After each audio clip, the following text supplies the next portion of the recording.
നിക്ക് scroll ചെയ്യല്ലേ. വാ, ഇന്ന് നമുക്കൊരു കെട്ടടി വിത്ത് മീ കാണാം. അപ്പോൾ എന്നത്തെയും പോലെ ഞാൻ എൻ്റെ സുഡിയോൻ്റെ പാൻറ് വലിച്ച് കയറ്റിയിട്ടുണ്ട്. ഒരു ട്രാൻസിഷൻ വീഡിയോ മര്യാദയ്ക്ക് എടുക്കാനറിയാത്ത എൻ്റെ രോദനം നിങ്ങൾക്കിതിൽ കാണാം. അങ്ങനെ ഡ്രസ്സപ്പൊക്കെ ചെയ്ത് ഇനി മേക്കപ്പിലേക്ക് കിടക്കാം. ഇതൊക്കെയാണ് എൻ്റെ ഫേവറേറ്റ് മേക്കപ്പ് പ്രോഡക്റ്റ്സ്. ഫസ്റ്റ് നമുക്ക് നമ്മുടെ സൺസ്ക്രീൻ വെച്ച് തുടങ്ങാം. എൻ്റെ മുഖത്ത് ഏറ്റവും കൂടുതൽ സൂട്ടാവുന്ന ഒരൊറ്റ സൺസ്ക്രീൻ ഇതാട്ടോ.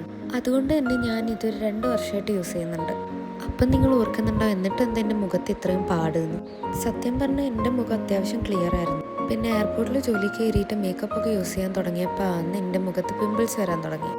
ഇപ്പോൾ പിമ്പിൾസ് വരുന്നില്ലെങ്കിൽ ആ വന്ന പിമ്പിൾസിൻ്റെ പാട് തീരെ പോകുന്നുമില്ല. പിന്നെ അതൊക്കെ മറക്കാൻ ഇങ്ങനെ പൊട്ടിയിട്ടല്ലേ പറ്റൂ. ഞാനിവിടെ ബ്ലഷ് ആയിട്ട് യൂസ് ചെയ്യുന്നത് സുഡിയോന്ന് വാങ്ങിയൊരു ലിപ്സ്റ്റിക്കാണ്. ഇനിയിപ്പോൾ നിങ്ങളുടെ മനസ്സിൽ വരും അതല്ലേടി നീ ചുണ്ടിലിടുന്നതെന്ന്. പക്ഷെ അല്ല ഗൈസ്, അത് ഞാൻ ബ്ലഷായിട്ട് മാത്രം യൂസ് ചെയ്യാൻ വെച്ച ലിപ്സ്റ്റിക്. ഇതാണ് എൻ്റെ ഫേവറേറ്റ് ലിപ്സ്റ്റിക്. ഇത് അത്യാവശ്യം എല്ലാവർക്കും അറിയായിരിക്കുമല്ലോ.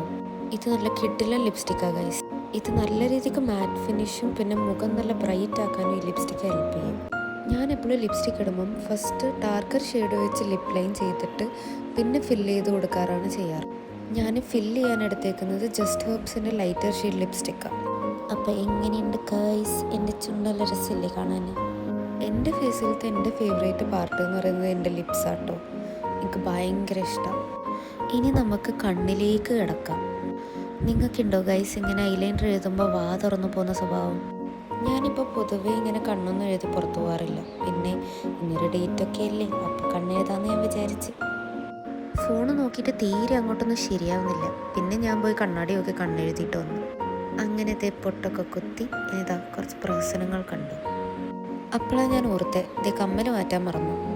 അങ്ങനെ 2 കൊല്ലം പഴക്കമുള്ള ജുംക്കയൊക്കെ ഇട്ട് ഇനി നമുക്കെൻ്റെ കാർക്കുമുന്തലിലേക്ക് കിടക്കാം. വെറുതെ പറഞ്ഞത് അത്രക്കൊന്നും ഇല്ല. ബാംഗ്ലൂരേക്ക് എന്നെ ആരോട് ചോദിച്ചാലും അറിയാം ഹെയർ ടേക്ക് കെയർ ചെയ്യുന്നത് ഭയങ്കര പാടാണ്. അപ്പോൾ നമ്മൾ ഫുള്ള് റെഡി ആയിട്ടുണ്ട്. വീഡിയോ എടുത്ത് സമയം പോയത് അറിഞ്ഞില്ല. അപ്പം നമുക്ക് നെക്സ്റ്റ് വീഡിയോ കാണാം ഗൈസ്.